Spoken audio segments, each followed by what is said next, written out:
Welcome back to my YouTube channel. ব্যাপারটা হলো কি যে আমার আজকে একটুকু খিচুড়ি খেতে মন যাচ্ছিল না, তার জন্যই আমার বড় কিচেনে খিচুড়ি বানাতে চলে এসেছি।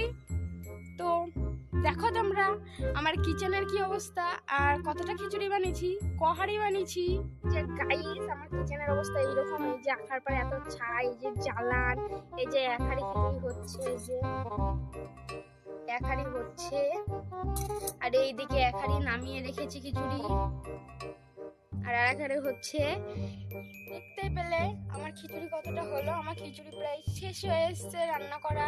এবার আমি ইচ্ছা নাই তবু খাবো, কেন খাবো না, খাবো তো খিচুড়ি। এই যে আতপ চাল দিয়ে খিচুড়ি রান্না হচ্ছে, লঙ্কা দিয়ে, আলু দিয়ে, বিনস দিয়ে খিচুড়ি হচ্ছে। কিন্তু এই কি অবস্থা গাইস, আমরা মিনি কিচেনে তো আগুন লেগে যাওয়ার মতো অবস্থা, চারিদিকে আগুন থই থই করছে। এই যে গাইস আমার খিচুড়ি। তো গাইস তোমরা কি করছো? আমার খিচুড়ি দেখে লোভ লাগছে না তো? লোভ দিও না কিন্তু গাইস আমার খিচুড়িতে। তো টাটা গাইস, আবার দেখা হচ্ছে নেক্সট ভিডিওতে।